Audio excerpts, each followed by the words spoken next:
Masih di acara Ayat Langit bersama Profesor Dr. Kiai Haji Said Agil Siraj. Tadi Pak Kiai berulang kali nyebut sabar taubat, sabar taubat. Ada hubungan yang erat antara sabar dan taubat itu. Merupakan dasar basic daripada orang mau bertaubat. Orang bisa bertaubat dengan istiqamah, dengan kontinu, selalu merasa salah. Selalu ingat pada Tuhan bahwa kita ini makhluknya harus selalu mendekat padanya dengan sabar. Tanpa sabar kita bosan bertaubat. Bosan bertaubat itu bosan. Nanti jangan-jangan apa? Taubatnya apa? Sambel. Taubat sambel. Sekarang nyesel, besok mulai lagi. Mulai lagi. Itu berarti nggak ada kesabaran. Iya. Ketika kalau dengan sabar, maka taubatnya akan kontinu, akan istiqamah. Maka Nabi Muhammad pun selalu dipesan oleh Allah agar fasbiru fa innallaha ma'as sabirin atau yuhibbus sabirin. Karena mereka orang-orang pilihan masih diingatkan ya. Wa ma sabruka illa billah. Kamu nggak bisa bersabar kecuali dengan Allah, dengan pertolongan Allah. Wa ma sabru illa billah. Dah, kalau sudah bertaubat, ini katanya menjadi warok namanya. Warok. Bahasa orang Jawa wirangi. Orang Jawa ini. Apa selektif? Apik. Wirangi. Yang halal betul diambil, yang enggak ya ragu-ragu enggak mau diambil. Namanya warok, sifat warok namanya. Yang halal betul, yang benar betul dia lakukan. Yang ragu, benar apa enggak masih ragu. Walaupun kalau haram jelas haram, kalau harus ditinggalkan. Kalau ini yang ragu. Da'ma yaribuk ila ma la yaribuk. Tinggalkan yang kamu ragu, ambil yang kamu tidak ragu. Ini hadis ini. Dan menimbulkan sifat warok. Apik, selektif. Ini ragu-ragu kita nggak ngambil. Yang yakin baik, yakin benar kita ambil, kita jalani. Nah ini juga dengan sabar kan. Orang bisa bersifat warok gitu dengan sabar. Tanpa kesabaran nggak bisa itu sifat itu. Amburadul nanti. Asal masuk, asal dapat, asal penuh. Seperti saya lah, gitu seperti saya. Seperti saya itu. Asal penuh, asal dapat, asal kaya, asal kenyang. Tahu nggak? Bodoh amat asal dari mana, yang penting asal banyak seperti itu. Saya juga mungkin seperti itu. Nah, itu bisa seperti itu, bisa makom itu karena dari makom sabar dulu. Itulah perlunya ilmu. Nah, setelah itu zuhud. Nah, ini sudah tinggi, nanti sudah asketis. Asketis. Menganggap dunia itu apalah. Sama dengan sederhana mungkin? Oh, lebih dong. Lebih. Punya duit punya, Oke. tapi bukan semuanya ukuran duit. Punya uang, punya mobil, punya rumah bagus, tapi sama sekali nggak pernah menjadi kalkulasinya. Perhitungan semua segala langkahnya, segala tindakannya harus dihitung dengan materi, enggak. Itu namanya zuhud namanya. Bukan berarti melarat, tidak. Zuhud sama sekali nggak mikirkan, nggak dalam hati. Sholat khusyuk nggak mikir harta ketika sholat. Haji umroh lillahi ta'ala, pergi ke Mekah sama sekali nggak memberati depositonya atau hartanya. Itu zuhud namanya. Jadi zuhud itu nggak perlu harus Zuhud miskin. itu meyakini bahwa yang ada di tangan Tuhan jauh lebih besar, lebih mulia daripada ada di tangan saya. Saya punya uang 10 miliar. Yakin yang ada di tangan Tuhan lebih besar daripada 10 miliar. Sehingga dengan 10 miliar saya ini, apalah ini. Gitu. Apapun itu, harta, jabatan, dan sebagainya. Namanya Yang zuhud. diberikan Tuhan lebih mulia. Asketis. Tidak menganggap nilai berlebihan. Harta. Dari sabar. Dari sifat sabar yang sudah nyampe pada warok tadi. Iya. Jadi jangan pernah takut kehilangan harta, kehilangan jabatan untuk kebaikan. Untuk kebaikan. Dan ketika bicara itu semua, ada salah satu ayat tadi mengatakan di bagian akhir, Innallaha ma'as sabirin. Oh iya. Allah bersama dengan orang-orang yang sabar. Sabar. Apa artinya Pak Kiai? Orang-orang yang dikasih Allah dengan sifat sabar. Sabar itu pemberi dari Allah. Fasbir wa ma sabruka illa billah. Muhammad, sabarlah kamu. Dan kamu sabar itu dari Allah atau dengan Allah. Kamu bisa sabar itu. Wa ma sabruka. Tidak sekali-kali kesabaranmu kecuali illa billah. Bersama Allah itu artinya Allah mencintainya, semakin mencintainya. Ya. Walhasil Allah mempersiapkan hati kita bisa sabar gitu.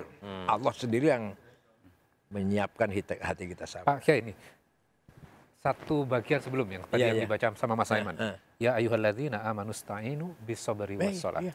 Wahai orang-orang yang beriman, mintalah pertolongan Dengan sabar, pertolongan dengan sabar dan sholat. Berarti kalau kita minta pertolongan kepada Allah itu syaratnya harus sabar dulu. Jelas dong, ya dong. Nggak mungkin. Dikira Allah manajer ente apa? Sekali perintah kita keluar. Dikira JM-nya kita apa? Ya, ya. Sekali perintah, sekali minta, Allah ngasih itu. Sekali minta, Allah ngasih. Jadi kira bawahan kita Allah itu. Jadi mustajabnya keinginan kita itu dengan berarti sifat yang kondisinya dengan sabar, dan sholat. dan sholat. Sholat dalam arti ini juga di samping sholat yang fisik ya, juga sholat silah, hubungan, komunikasi terus menerus dengan Allah. Jadi connect. Ya connect. Sholatnya menjadi connect, silah bahasa Arabnya. Yang menggelitik nih Pak Kiai. Iya. Tadi saya jadi teringat tuh pas lagi tadarus ini di ayat 30 surat Al-Baqarah itu kan dikatakan wa idz qala rabbuka lil malaikati inni ja'ilun fil ardi khalifah. Berarti kan ini Allah sedang membuat sebuah planning bahwa akan menjadi khalifah di muka bumi. Secara umum maknanya khilafah itu penguasa. Asal mulanya dulu, asal mulanya khalifah itu penguasa. Lama-lama khalifah itu artinya pengganti. Pengganti Allah di muka bumi, mandataris Tuhan di muka bumi, ini ja'il fil ardi khalifah. Pengganti Rasulullah meninggal dunia diganti oleh Abu Bakar, khalifah. Abu Bakar wafat diganti oleh bukan anaknya, bukan adiknya, bukan kakaknya, bukan dinasti, bukan dinastinya, bukan satu suku Quraisy, semua suku Quraisy, turunan Fihr itu namanya. Fihr itu kakak Rasul yang nomor 12. Nah itu semua suku Quraisy, tapi kan jauh itu diganti oleh Umar. Abu Bakar tuh At-Taimi, Umar tuh Al-Adi. Umar wafat diganti oleh Utsman Al-Amawi dari Bani Umayyah. Utsman wafat diganti oleh Ali Al-Hashimi dari Bani Hashim sama dengan Nabi Muhammad. Jadi yang dimaksud oleh Khulafair Rasyidun betul-betul sistem khilafah adalah 4 orang ini. Sayyidina Abu Bakar, Umar, Utsman, Ali. Setelah itu jadi kerajaan dinasti Bani Umayyah. Dimulai dengan Muawiyah tahun 40 Hijriah sampai 120 Hijriah, 22 Hijriah ganti Bani Abbasiyah. Dimulai oleh Abdul Abbas. Sampai tahun 500 Hijriah sekian ganti dinasti Utsmaniyah, Ottoman. Jadi yang namanya khalifah, sistem yang hirup pikuk khilafah ini 4 orang itu. Setelah itu khilafah sudah tutup. Sudah selesai. Kerajaan. Lah yang namanya raja, yang bagus ya banyak. Harun Rasyid bagus, Ma'mun bagus, Mu'tasim bagus. Peradaban Islam maju, ilmu pengetahuan maju itu ketika Harun Rasyid, Ma'mun, Mu'tasim, Wathiq, 4 orang. Muhammad Al-Fatih Turki ya bagus. Sulaiman Al-Qauni yang punya masjid biru itu bagus. Umar bin Abdul Aziz yang menciptakan ilmu salah hadis, ilmu itu Bani Umayyah bagus. Itu yang bagus. Yang kurang ajar raja, yang nggak kurang-kurang. Yang nggak kurang-kurang berarti banyak. Banyak. Tapi yang namanya khalifah 4 orang itu, Abu Bakar, Umar, Utsman, Ali. Maka orang-orang yang gembar-gembor berteriak khilafah itu apa ya? Ya utopia ya, apa namanya? Utopia ya. Mimpi. Halu kalau kata anak sekarang. Ya. Apakah bisa orang kayak Abu Bakar gak digaji kerja? Atau bisa seperti Sayyidina Umar tidur di padang pasir tanpa alas. Dia raja yang paling, atau penguasa yang boleh ditakuti. Apakah bisa seperti yang yang bersedekah setiap kewajiban sedekah dia sampai setiap ada orang miskin dia sedekah 700 onta. Apakah bisa seperti Sayyidina Ali yang kelaparan, pemimpin penguasa tapi perutnya lapar, tidur di atas padang pasir. Dan tidak digaji. Nggak digaji. Ya, 4 orang nggak digaji. Oke. Bisa itu. Bisa orang pemimpin hanya berkantor di kamar di masjid. Kantornya di masjid itu kantornya. Itu mau begitu. Yang benar aja gitu, yang realistis aja lah. Yang baik ya. Oke, kalau mengaitkan lagi dengan sabar dengan kisah 4 khalifah tadi itu. Sekarang lagi rame ASN punya harta yang sangat banyak. Lalu kita bilang harus bersabar, jangan ambil kalau bukan milikmu. Itu enggak seolah-olah kalau kita menjalankan sabar, menjalankan agama, kita harus hidup dengan tidak kaya. Apakah itu artinya harus seperti itu? Silakan kaya. Tapi harus ada ukuran tadi, basirah tadi. The eye of heart tadi. Ini baik, ini buruk. Semua orang udah tahu.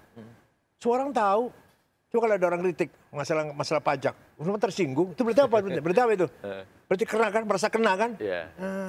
Kalau nggak kena ya tenang-tenang aja. Kan Pak Iman waktu saya kritik pajak apa kena? Apa tersinggung? Apa kena sasar omongan saya? Enggak kan omongan saya. Karena dia bukan pegawai pajak. Nah, iya, kritik wartawan juga apa-apa kok Pak Kiai. Kalau memang benar kita terima. Nah, iya. Nah, jadi silahkan kaya asalkan tetap ukurannya basirah, domir, fuad. The eye of heart, conscience, dan heart, the heart. Nah, selamat, orang pakai itu selamat. Boleh kaya, boleh cinta istri, boleh cinta anak. Zuyyina lin-nasi hubbus syahawati minan nisa'i wal bani wal qanatir muqantarah minadz-dzahabi wal fiddati wal khair musawwamati wal an'ami wal harth dzalika mata'ul hayatid dunya wal 'inda husnul ma'ab. Itu surat Ali Imran itu. Manusia pasti cinta istri, cinta anak, cinta harta, emas dan perak, cinta permata lah, cinta kendaraan, cinta tanah, kekayaan. Tapi kekayaan itu tidak menabrak, melanggar suara domir, suara basirah, suara fuad. Oke. Jadi sepanjang kemudian mendapatkan itu tidak melanggar syariah dan tidak melanggar hati nurani kita, sah-sah saja. Sah-sah saja.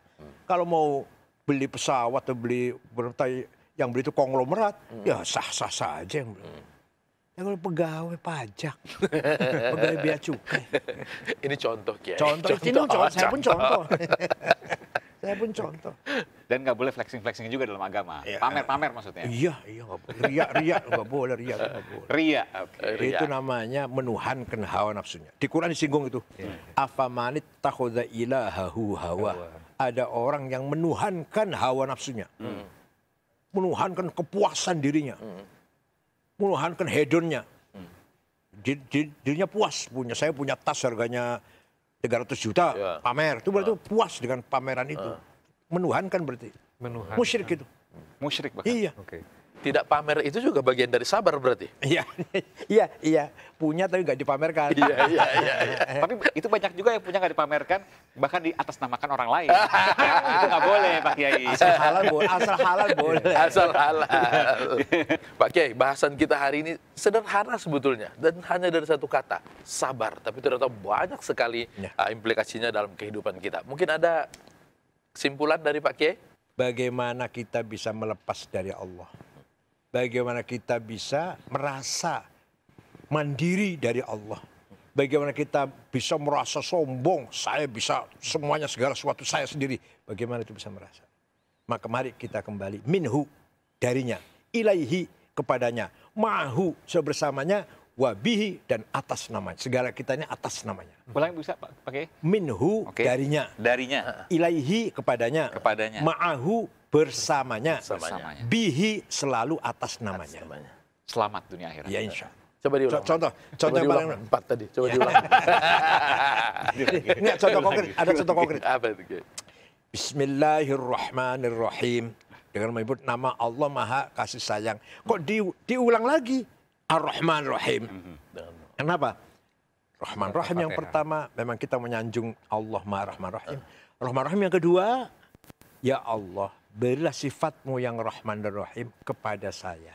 Agar saya bisa atas nama engkau merahmati, menyayangi, mengasihi orang lain. Itu Rahman Rahim yang kedua. Berarti mengharapkan menjadi khalifah yang memiliki karakter yang tadi, wabi tadi, bismillah tadi. Dengan atas namanya segala kita berbuat. Apapun, kita kaya, kita memiliki harta, kita memiliki jabatan, atas namanya. Ya, bukan dari atas nama kita, bukan. Baik, terima kasih. Ya, sama-sama. Prof, terima kasih juga, Mas Samian, Mas Alam.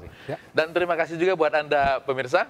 Mudah-mudahan kesabaran Anda menonton kami malam ini membuat kita lebih dekat kepada Allah Subhanahu wa taala. Akhirnya saya Latif Sregar pamit. Assalamualaikum warahmatullahi wabarakatuh. Waalaikumsalam warahmatullahi wabarakatuh.